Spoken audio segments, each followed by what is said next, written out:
All right, thanks everyone for being here. Thanks also to the organizers for the opportunity to present our research here. My name is Anand Kalvit. I'm a PhD student at Columbia University, and my talk will be about dynamic learning in large matching markets.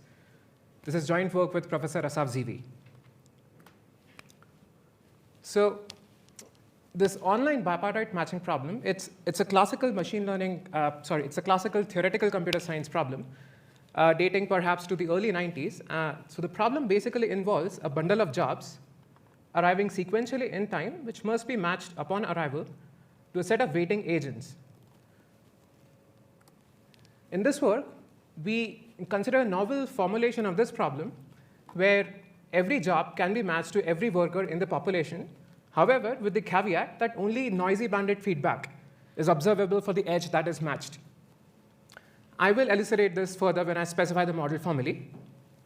And secondly, as you can see from the cartoon, we study this problem in a large market regime where the number of available workers or agents is large relative to the planning horizon of the platform. You can naturally imagine this is sort of modeled after settings, many modern settings that arise in the online gig economy, of which typical applications would be online task matching platforms like Upwork, TaskRabbit, and the likes. OK, so in a nutshell, the salient features of this problem setting are jobs arrive in batches at times indexed by a little t. Each job upon arrival must be matched to a worker from the population. The worker types are unknown a priori, and this basically adds to the sort of learning theoretic complexity of the problem.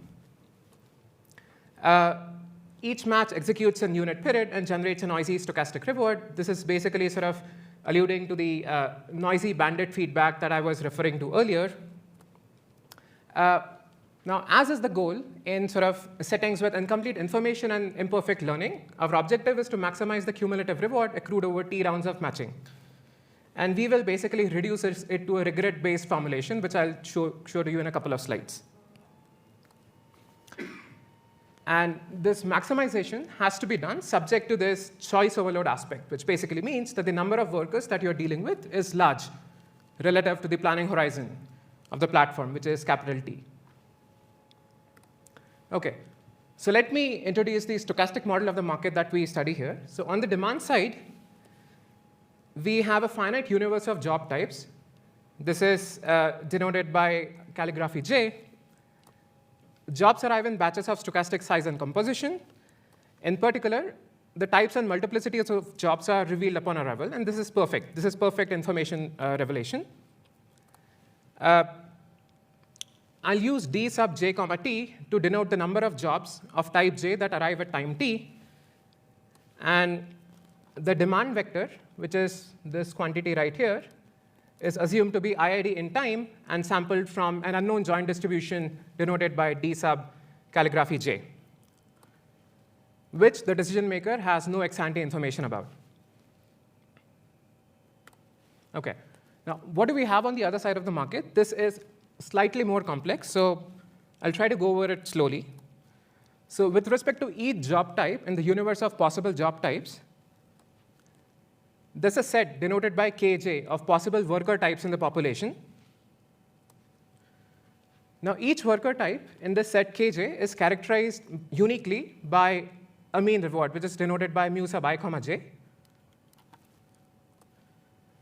These rewards are basically assumed to be independent across matches and in time, which is the norm in sort of such settings. The choice overload aspect of this particular problem, which corresponds to the fact that you have an overwhelmingly large number of workers in the system, is modeled by this unlimited worker supply, where each worker is endowed with a latent type vector denoted by tau, which belongs to this product space of k sub j's. So the type vector of any worker in the population is sampled independently and randomly from this unknown distribution S.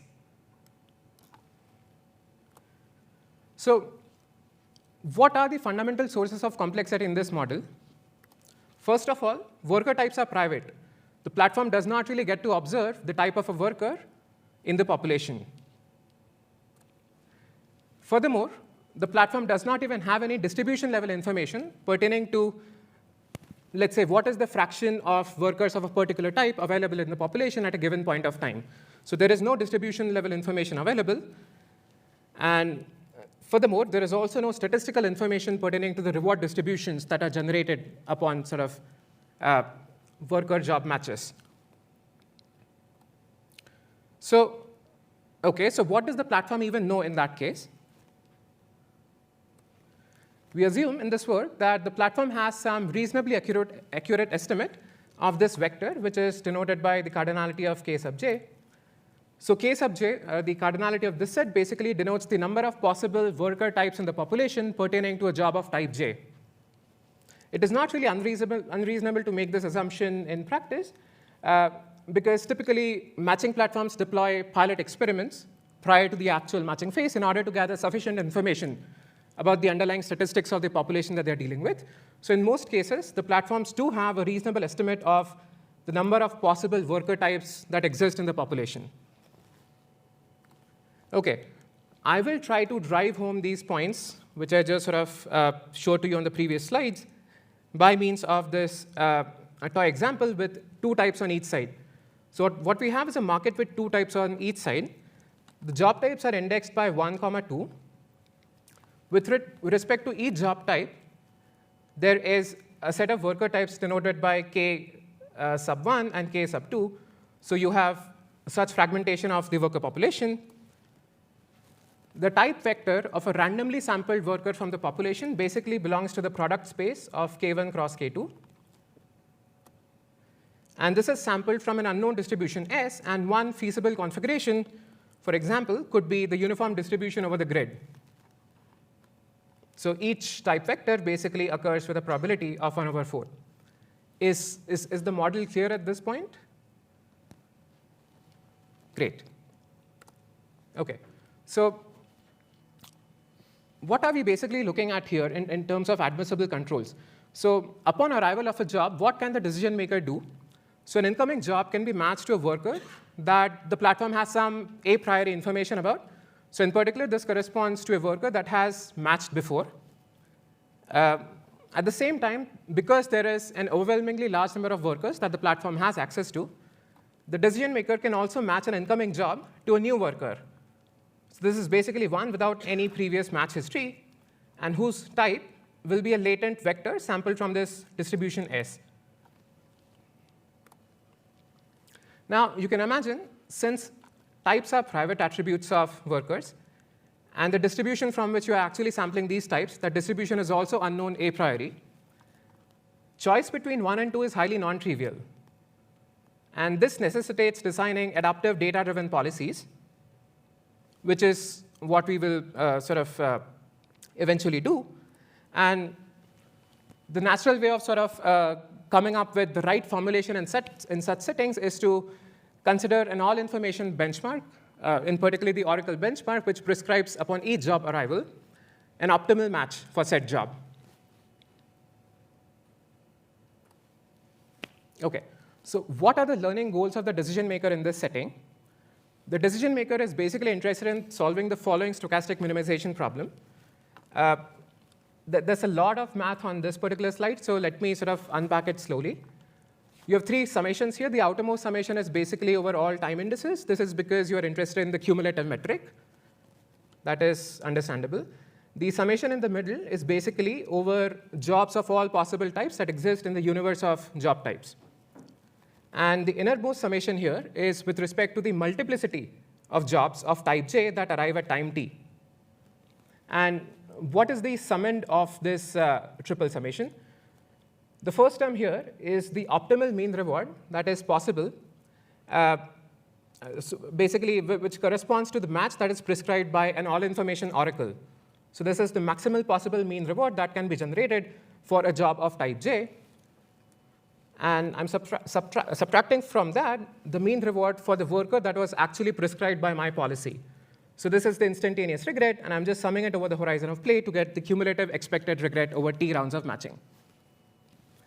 And this minimization here is over the class of policies pi, which is adaptive or non-anticipating. Okay. Now, let me briefly touch upon sort of relevant literature before proceeding further. As you already saw, a problem basically sits at the intersection of two-sided matching and statistical learning, each of which is a very well-researched area in its own right. However, there are not a lot of antecedents in the literature that sort of occur at the intersection of these two areas. The most relevant ones are these papers, which were basically mentioned by Michael Jordan in his plenary talk yesterday, and subsequent follow-up works listed here. Now, I'll reemphasize that this is not a comprehensive list of all the works that exist in each of these two areas individually. This is just a representative sampler of works that sort of occur at the intersection and are thematically relevant to what we are trying to do in this work.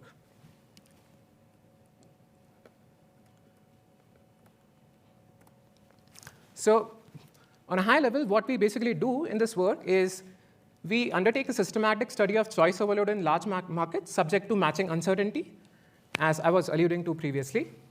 And I'll show you later that we propose a fully adaptive rate optimal matching algorithm for the setting that I pictorially showed to you earlier, and for which we basically achieve a sharp characterization of the best possible performance achievable. Now, hopefully, by the end of this talk, I'll convince you that the forthcoming results basically lend certain novel insights on the complexity of matching in large markets, and at the same time also lead to certain fundamental innovations in statistical learning theory. As an aside, the technical machinery that we develop, and some of it I'll discuss towards the end, may be of broader interest, especially in learning theory. Okay, so let me now delve into the technicalities of the problem. So recall that this cartoon basically encapsulates the matching problem which I introduced earlier. Now, what I'll do at this point is I'll claim without qualification that the core complexity of learning in this matching formulation resides in a reduced form basis problem where the demand process is basically deterministic and homogeneous. So if you observe the difference between these two slides, all I have done is that I've made sure that the demand process that arrives to the platform is homogeneous and deterministic. So jobs of a unique time arrive to the platform one at a time. Okay? To simplify exposition further, I am going to sort of focus on the vignette with exactly two types of workers in the population. So this is literally the most reduced form formulation one could come up with, which is still rich enough to encapsulate the broader complexity of the matching problem that I sort of described earlier. So what are some high-level key features of this basis formulation? So firstly, you have homogeneous jobs arriving one by one at times indexed by little t. There are only two worker types in the population, each of which is characterized by a unique mean reward mu sub I.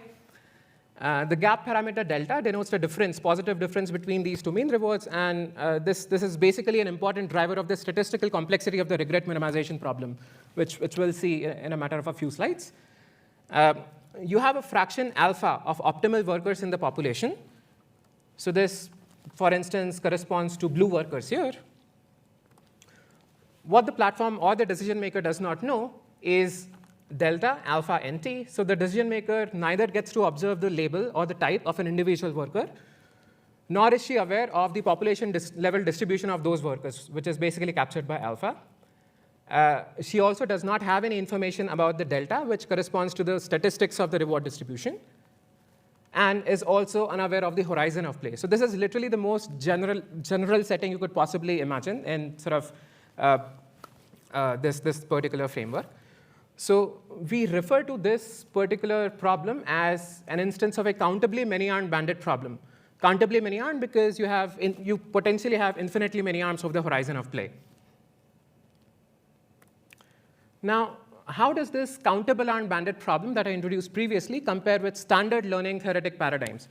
So if you look at the cartoon here, this is nothing else but the classical A/B testing problem, the vanilla stochastic two-armed bandit problem, where you have a stream of incoming jobs which needs to be matched to two competing alternatives in a way that you're minimizing the cumulative expected regret over a horizon of t rounds of matching, or basically assignment.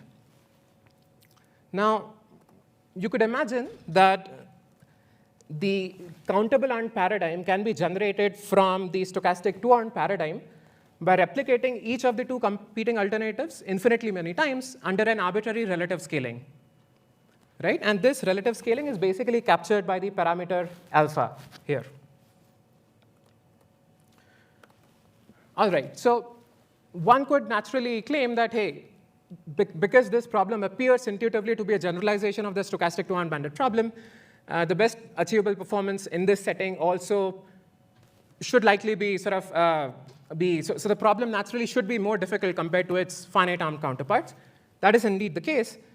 So we basically show by information theoretic reductions, which are carefully crafted to handle the combinatorial complexity of the problem, that the best achievable instance-dependent regret is logarithmic in the horizon and square root t when you actually look at it in a worst-case setting. If you look at the structural form of these regret lower bounds, though, you can see that these bounds fail to capture any dependence on alpha. So namely, the dependence on the difficulty of sampling an optimal arm from an infinite population of arms is missing from this characterization, right? So in order to sort of explicitly capture that dependence, we restrict ourselves to a somewhat somewhat restricted, but nonetheless a fairly representative class of policies, which operates on this intuitive principle of collecting enough arms at the outset and then optimizing on the collected set of arms. So for example, you could say that, hey, you have countably many arms. What I'm actually going to do in this setting is I'll probably select 1,000 arms initially, randomly from the population. And then for the residual time horizon, I'll simply limit my attention to this set of 1,000 arms that are collected. So any and every policy that operates on this principle will necessarily incur a regret that scales in the horizon as log t, but it will also pay a penalty with respect to alpha that basically scales inversely with alpha. And this is unavoidable.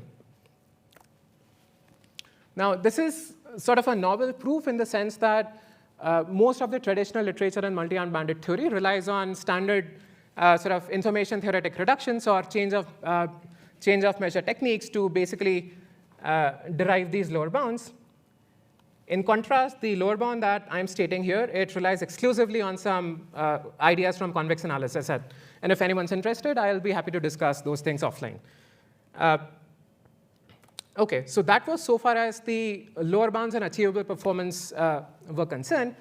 Now, what are some natural challenges to algorithm design in this setting?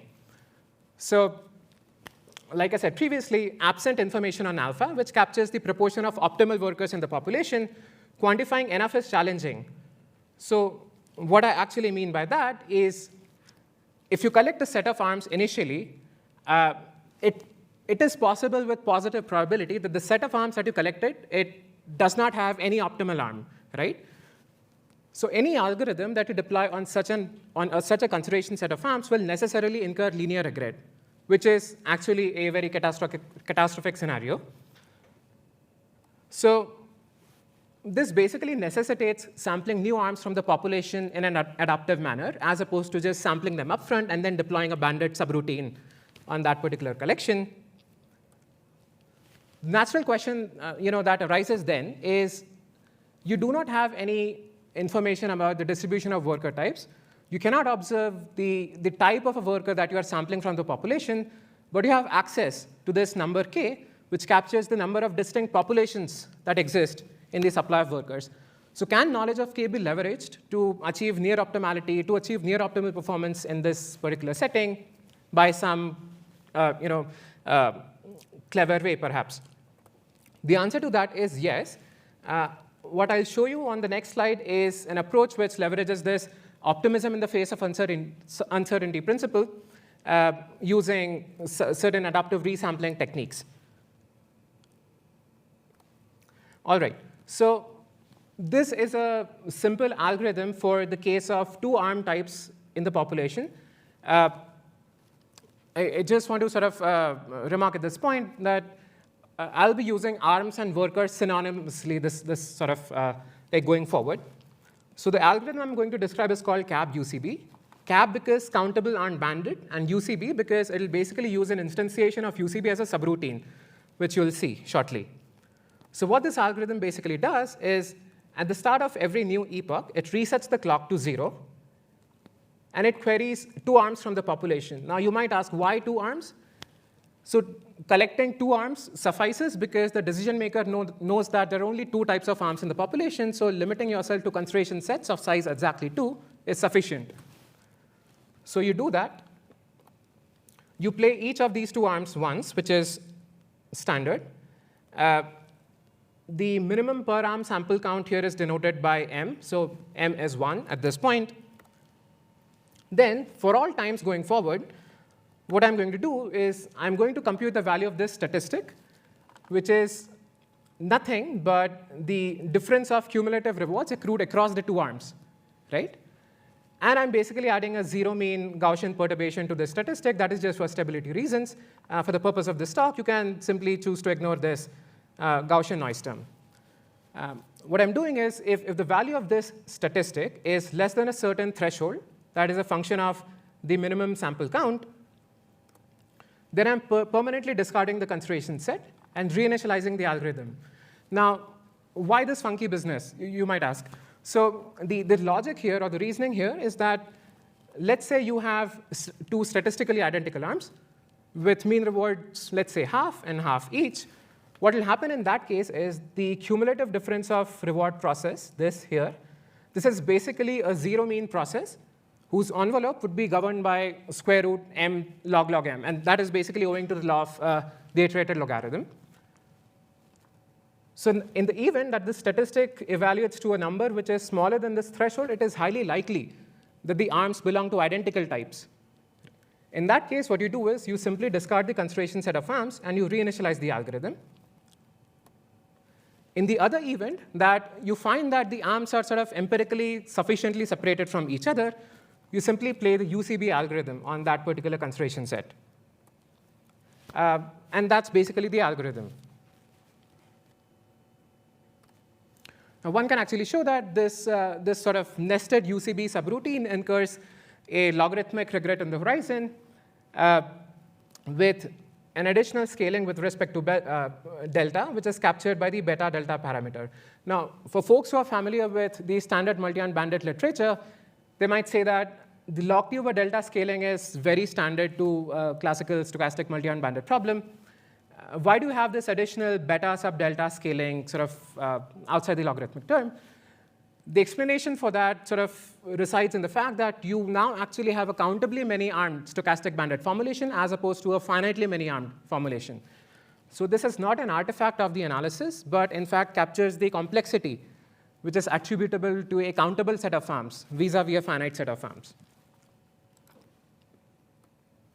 This is actually a somewhat technically involved result to prove, and there's actually a lot of technical details that I'll simply be sweeping under the rug. But what I'll show you on the next slide is certain sort of novel diffusion limit characterizations of the bandit problem under the UCB algorithm. So those results are basically sort of the workhorse, as far as proving this logarithmic regret guarantee is concerned. So this is basically sort of trying to look a fine-grained look at what actually happens for this particular nested UCB algorithm that I showed you previously. This is a completely different setting. These are so this is basically an auxiliary set of results.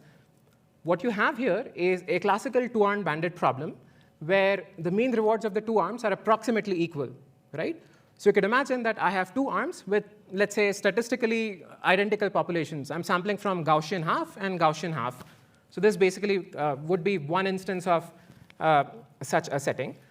What we actually show for such a setting is that if you deploy the UCB algorithm here, you can show that the fractional sampling effort for each arm will asymptotically converge to half, which is basically a very desirable fairness criterion. In addition, you can show that deviations from half, large deviations from half, are polynomially bounded.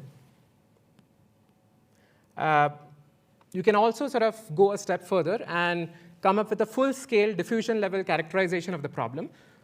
So the third bullet point here, this basically says that the diffusively rescaled cumulative reward statistics in this stochastic 2-armed bandit problem, they actually converge to a classical Wiener process with drift and dispersion parameters that are explicitly characterizable. And this result, which is basically meant for a completely different setting, this actually is very critical in proving the logarithmic regret guarantee that I showed you on the previous slide. All right, so I'll try to recap. What we basically did in this work was we leveraged certain algorithmic principles, algorithmic ideas for the stochastic finite armed bandit problems to guide design principles for their countably many-armed bandit versions. Now, the final step naturally involves elevating performance guarantees for the countably many-armed bandit problem to the full generality of the matching problem that I motivated earlier. Now, this can actually be done. We achieve this by means of a meta-algorithm called match. In the interest of time, I am not really going to discuss the algorithmic details of match. But then on a high level, match is just a meta-algorithm that invokes the CAB UCB algorithm as subroutine in a parallelized manner. So if you take my word on it, that if you instantiate match appropriately using CAB UCB, you can show that the regret achieved by such a policy after any t number of rounds of matching is bounded by this term. So the dependence is logarithmic in the time horizon. It's rate optimal because we already witnessed a logarithmic lower bound earlier, so it is rate optimal with respect to t. And what is also interesting is that the dependence on S, which is basically the supply distribution. So the dependence on the supply distribution of workers in the market is only via a sublogarithmic term, which at least to us was quite fascinating, because essentially what the problem, what the result essentially says is that the complexity of matching in this particular large market setting, it does not have a first order dependence on what kind of supply distribution of workers you have. In fact, the sublogarithmic term that you see here, we conjecture this can actually be shaved off completely, and you can achieve a dependence here which is basically of a constant order. But that is left for future work. So I think I'll leave you with that and open the floor for questions. Before that, I'll just sort of, I'll just run through sort of a quick summary of what we have done in this work. So we undertake a first systematic study of choice overload in large markets under matching uncertainty. And by way of this, we basically propose a new paradigm for efficient learning in large matching markets. I also showed you some results and certain novel elements of analysis that may be of independent interest, at least to the statistical learning community. And you can naturally imagine there's a minefield of related open questions that pops out of this line of work, and I'll be happy to discuss any of them offline if anyone is interested. So I'll conclude with that. Thank you very much.